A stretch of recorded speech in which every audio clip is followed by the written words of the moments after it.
This is a 1973 Nova, and it's an original 350 car. It's got an automatic transmission, power steering, power disc brakes. This is a great starter car. To me, this is a great little starter car, especially obviously if you're in Novus.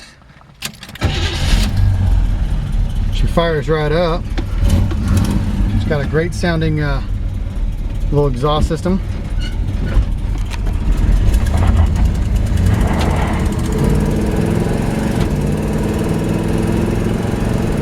Shifts through the gears perfectly.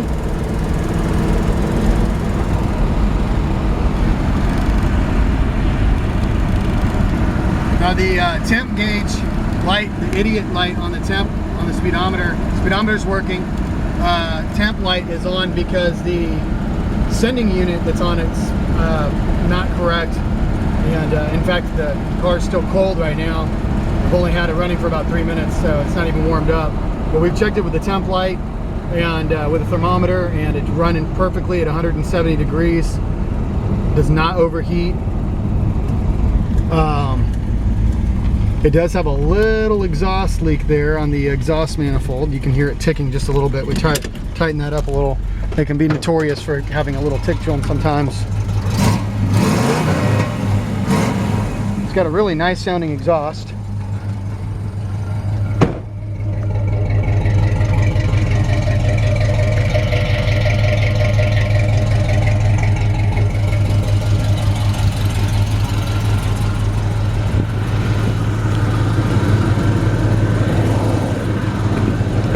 Open the hood here. Power brakes, power steering. Edelbrock. It's got a newer Edelbrock carburetor.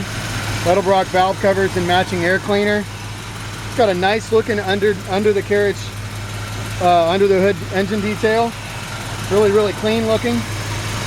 Also was an original AC car, and it's got some of the AC components that are still here. So it wouldn't be too difficult to put AC back in it.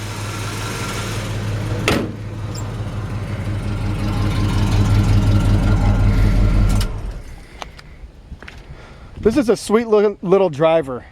It's got good tires on it, the practically new tread.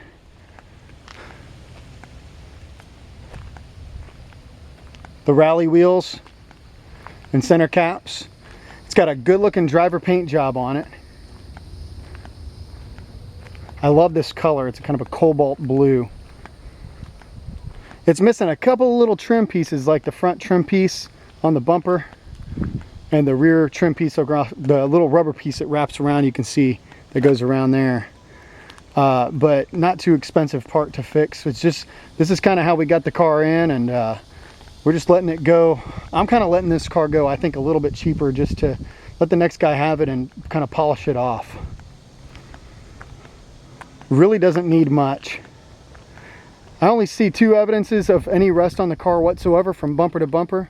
I see a little spot of rust right here, and in fact I don't know that's not even feeling like it's rusted all the way through. I'm feeling from the back just about 4 or 5 little bubbles there, and then just behind this area right here, looks like there's just a few little bubbles bubbling up there.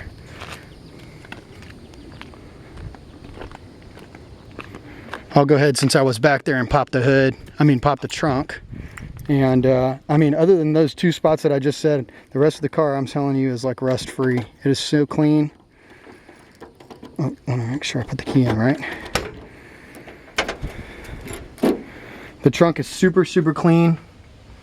No evidence of rust in the trunk at all.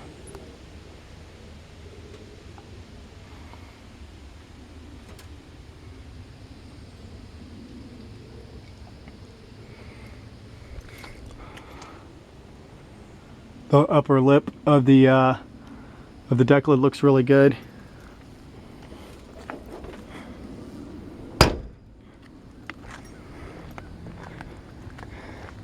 Doors open and shut well.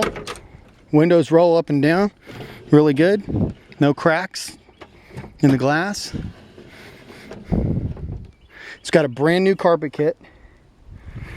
We got some floor mats in here, but it's got a brand new carpet kit. Looks really nice. And the carpet hasn't even been driven on since we put the carpet in. Just got done doing that. Seats look really, really good. There was a couple of small tears in the on the driver's side of this seat, so actually I just had the upholstery shop put a brand new piece of vinyl on. So that looks really nice. It's got a nice wood grain steering wheel. The original style, the original radio in the radio spot, which is not hooked up. Dashboard's in great shape. The plastic on the top looks real like new. The fan does work. And like I said, it wouldn't be difficult to put the AC on. It is AC control, so it was an original AC car. So there's no rips or tears at all. It does have two 6x9s in the back window, so putting a new stereo in, you got your speakers back there.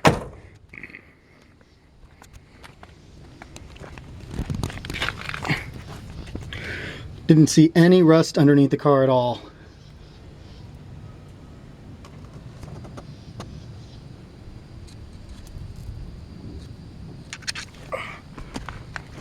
Actually, when we got this car in, I was quite impressed with the floor pans. They're super clean. Flowmaster exhaust, dual exhaust. See how clean those floor pans are? And they look to be original to me. I don't think that they're replacement floor pans.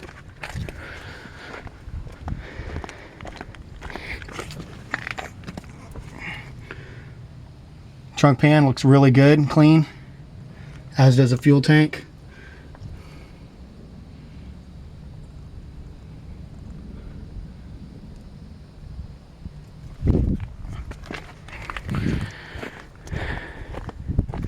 Super, super clean, practically rust-free car. I don't like saying rust-free unless it's 100%, but I can always say almost rust-free, and I'm okay with that. I mean, clean rockers. Bottom of the doors, rust-free. Like I showed you in the beginning of the video, just those two spots, and that's it.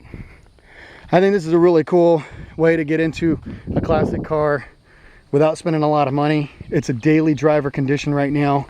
I mean, you hop in this thing, you turn the key every time it fires up.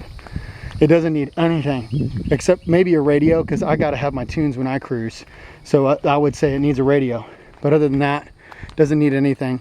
Now the tops of the bumpers right there are a little worn out, so they don't look brand new across the top. I'm trying to think of anything else. I like to try and disclose things. From bumper to bumper, the paint looks really good and consistent. It's a nice driver quality paint job. It may have a couple of minor imperfections in it, but there's no major dings or dents, no major scratches.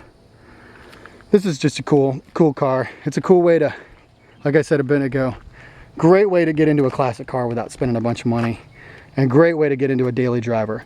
The lights work, the turn signals work, the brake lights work. She's ready for the road.